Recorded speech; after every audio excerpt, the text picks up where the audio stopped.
नमस्कार, मैं वर्षा गोस्वामी और आप देख रहे हैं एबी न्यूज़। तो चलिए बढ़ते हैं बुलेटिन की तरफ।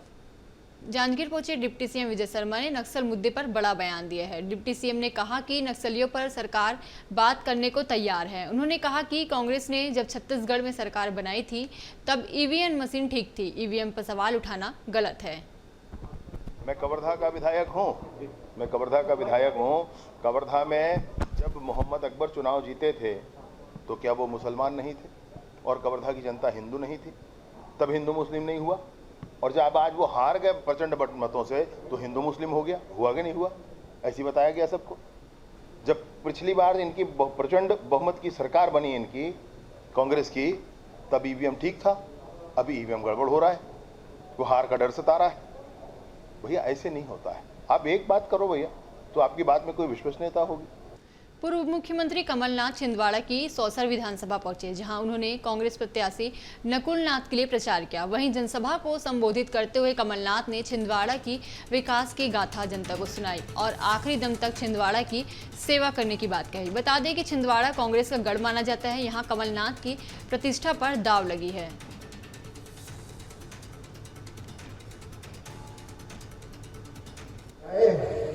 छाती ठोक कर कह सकते हैं हम छिंदवाड़ा से आए हैं। सही बात है, आपको अपना सिर झुकाना नहीं पड़ेगा। मेरे 45 साल में मेरे ऊपर तो कोई उंगली उठा नहीं सकता। आप सब गवाह। क्या था अपना सौसर एक बस्ती थी, सौसर नगर एक बस्ती थी। नागपुर से अगर छिंदवाड़ा से अगर नागपुर जाए, बोरगांव कब आया बोरगांव कब गया पता ही नहीं चलता था। इंदौर के तुगोगंज थाना क्षेत्र में एक युवक की तीसरी मंजिल से गिरने के कारण मौत हो गई। बताया जा रहा है कि युवक अपने घर की तीसरी मंजिल से गिर गया, जिसके बाद से उसका अस्पताल में इलाज चल रहा था। फिलहाल पुलिस ने मामला दर्ज कर लिया है और जांच शुरू कर दी है। छत्तीसगढ़ में लोकसभा चुनाव के साथ ही सियासत तेज हो गई है। आयकर विभाग को कांग्रेस नोटिस पर नोटिस भेज रहा है, लेकिन कांग्रेस एक भी नोटिस का जवाब नहीं दे पा रही है। आईटी विभाग की ओर से कांग्रेस को नोटिस दिए जाने को लेकर प्रदेश अध्यक्ष दीपक बैज ने बयान दिया है। दीपक बैज ने कहा कि बीजेपी नहीं चाहती कि विपक्ष मजबूती के साथ चुनाव लड़े, वो बिना चुनाव लड़े सरकार बनाना चाहती है। उन्होंने कहा कि देश की जनता हमारे साथ है और कांग्रेस मजबूती के साथ चुनाव लड़ेगी। देखिए, भारतीय जनता पार्टी नहीं चाहती कि विपक्ष मजबूती के साथ चुनाव लड़े, वो तो बिना चुनाव लड़े सरकार बनाना चाहती है। कांग्रेस पार्टी के खाते को फ्रीज करना, पैसे काटना, फिर 1823 करोड़ रुपए का नोटिस देना, ये भारतीय जनता पार्टी सरकार की सोची समझी साजिश के तहत है, ताकि कांग्रेस मजबूती के साथ चुनाव न लड़ पाए। बलरामपुर के कुसमी में 15 मवेशियों से भरी पिकअप पकड़ाई है, जिसमें कुछ मवेशी घायल है। कुसमी पुलिस ने गाड़ी को जब्त कर मवेशियों को सुरक्षित जगह में इलाज कराकर रखा है। आरोपी की पतासाजी शुरू कर दिया गया है। दरअसल कुसमी पुलिस को सूचना मिली थी कि अंबिकापुर के एक तरफ से एक सोल्ड पिकअप वाहन आ रही है जो संदिग्ध लग रही है। तब पुलिस तत्काल एक्शन मोड पर आकर जसपुर रोड में नाकेबंदी कर जाँच शुरू कर कार्रवाई की। 30 और 30 तारीख की दरमियानी रात को हमें रात में सूचना मिली कि एक पिकअप वाहन जो कि अंबिकापुर साइड से बहुत तेजी से कुसमी की तरफ आ रही है, जिसमें कुछ संदिग्ध सामान या पशु होने की आशंका पर हमारे पुलिस पार्टी द्वारा तत्काल हरकत में आकर हमारे रात्रि गश्त पार्टी को लेकर एसडीओपी कार्यालय के सामने एवं जसपुर रोड में नाकेबंदी की कार्रवाई की गई। भिलाई में यातायात पुलिस लापरवाह वाहन चालकों के खिलाफ कार्रवाई करी है। पुलिस ने जनवरी से 27 मार्च तक कार्रवाई करते हुए कुल 227 वाहन चालकों पर मोटर व्हीकल एक्ट की धाराओं के तहत कार्रवाई की है और उनके लाइसेंस को निलंबित करने के लिए परिवहन विभाग को प्रकरण भेजा है। जिसके बाद इस पर कार्रवाई करते हुए परिवहन विभाग ने 204 वाहन चालकों के लाइसेंस को निलंबित कर दिया और 23 प्रकरणों पर प्रक्रिया जारी है। पुलिस द्वारा जनवरी से मार्च तक का ऐसे वाहन चालक जो यातायात नियमों का उल्लंघन करते हैं उनका लाइसेंस निलंबन के लिए आरटीओ कार्यालय भेजा गया है, जिसमें 227 चालकों का लाइसेंस निलंबन किया गया है।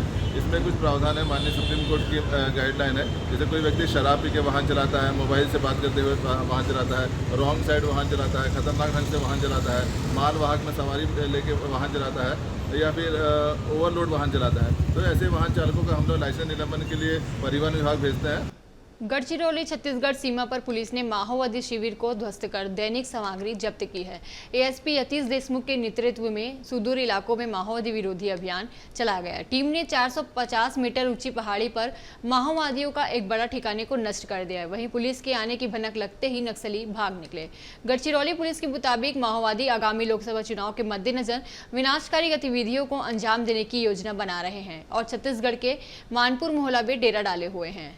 छत्तीसगढ़ के मुख्यमंत्री विष्णुदेव साय धमतरी जिले के नगरी पहुंचे, जहां कृषि उपज मंडी में आयोजित जनसभा को सीएम ने संबोधित किया। उन्होंने मोदी सरकार के 10 से कार्यकाल में हुए ऐतिहासिक कामकाजों को बताया और 400 से अधिक सीट जीतकर फिर से केंद्र में सरकार बनाने का दावा किया।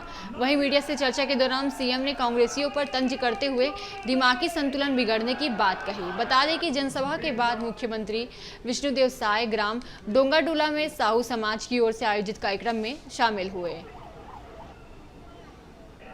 देखिए, कांग्रेसी लोगों का दिमागी संतुलन गड़बड़ा गया है। कभी वो भारत जोड़ो यात्रा करते हैं, कभी न्याय यात्रा करते हैं। न वो भारत जोड़ रहे हैं, न न्याय किसी को दे रहे हैं। पहले अपने पार्टी के लोगों को तो न्याय दे दें। आज उन्हीं के पार्टी के लोग आज पूर्व मुख्यमंत्री के मंच में उन्हीं के ऊपर आरोप लगा रहे हैं। आज कई लोग सुरक्षा की मांग कर रहे हैं। आज कांग्रेसी लोगों को अपनी पार्टी के लोगों से जान का खतरा हो रहा है, तो पहले उनको न्याय दे लें। बलरामपुर के शंकरगढ़ थाना क्षेत्र में युवती के साथ गैंगरेप का मामला सामने आया है। शादी समारोह में शामिल होने आए युवकों ने इस वारदात को अंजाम दिया, जिसके बाद से पुलिस ने 3 आरोपियों को गिरफ्तार कर लिया। दरअसल शंकरगढ़ थाना क्षेत्र में शादी समारोह में शामिल होने उदरसई गांव के 3 युवक पहुंचे हुए थे। इसी बीच आरोपी ने पीड़िता को जबरदस्ती बाइक में बैठाकर दूसरे गांव ले गए और फिर गैंगरेप की वारदात को अंजाम दिया। वहीं मामले की जानकारी के बाद पुलिस ने 3 आरोपियों को गिरफ्तार कर लिया है। ग्राम चिरई में घटगांव उदरसई के मेहमानी करने चिरई गांव में आए थे। उसमें से 3 लड़के भी थे जो उस कार्यक्रम में शामिल होने आए थे। और जो पीड़िता है, पीड़िता की बड़ी बहन के भसुर का लड़का उस लड़की से परिचित था, जो उसके घर में मिलने गया। उस समय पीड़िता अकेली थी और उसी दौरान बातचीत करते उसके मुंह को दबा के बाइक में बैठा कर ग्राम तुंद डांड के पास दुर्गापुर के खेत में ले जाकर 3 आरोपी हैं जो बारी बारी घटना को अंजाम दिए हैं। उसमें से एक अपचारी बालक है जिसको रिमांड में भेजा गया। पिंडरा में रेलवे में स्पोर्ट्स कोटे से नौकरी लगाने के नाम पर धोखाधड़ी का मामला सामने आया है। पूरा मामला मारवाही के कुम्हारी गांव का है, जहां खेती किसानी करने वाले पुनीत प्रधान ने मारवाही थाने में मामला दर्ज कराया है। पीड़ित ने बताया कि रेलवे में स्पोर्ट्स कोटे से नौकरी लगाने के नाम पर आरोपी विधान बैरागी, चंद्रा, वर्षा रानी और योगेश रजक की ओर से अलग अलग किस्तों में 12 लाख रुपए लिए गए और फिर पीड़ित को ठगी का एहसान होने पर राशि वापस मांगने पर आरोपियों ने पीड़ित के साथ मारपीट किया। फिलहाल पुलिस पूरे मामले में जांच कर रही है।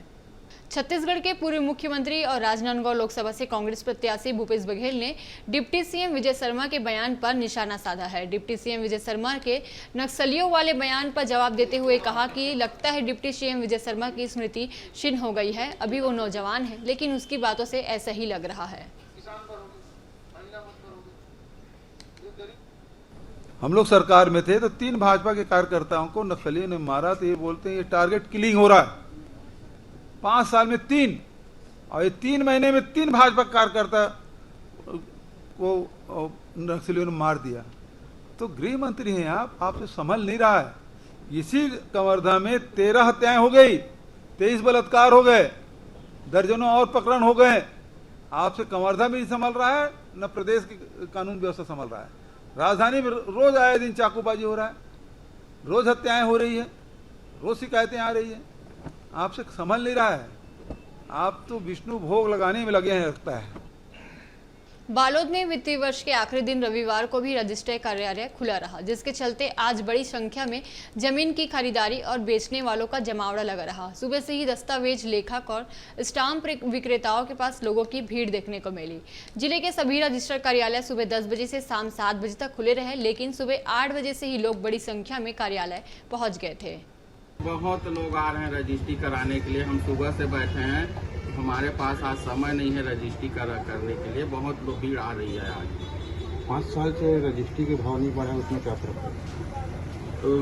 पिछले भूपेश सरकार ने जमीनों के मूल्य में 5 साल से कोई वृद्धि नहीं किया था, इसलिए अभी जो 30% जो छूट दिए हैं उसका 30% बढ़ाने वाले हैं, ऐसे करके अखबारों के माध्यम से हमें जानकारी हुई है, इसलिए पक्षकार रजिस्ट्री के लिए पहुंच रहे हैं।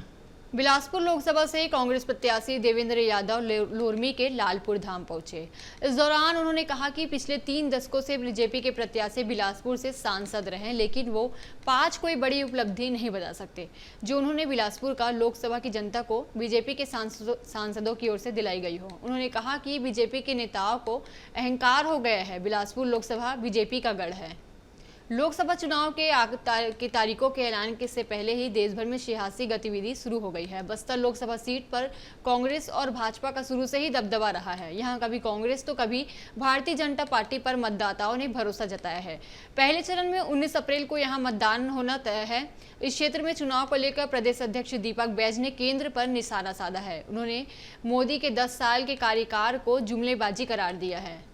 इस समय निश्चित रूप से माहौल भारतीय जनता पार्टी के खिलाफ में है और जनता समझ चुकी है कि 10 साल की केंद्र की सरकार, मोदी की सरकार पूरी देश और छत्तीसगढ़ और बस्तर की जनता को सिर्फ ठगने का काम किया है, सिर्फ जुमलेबाजी किया है और जनता को कोई फायदा नहीं हुआ। महंगाई, बेरोजगारी और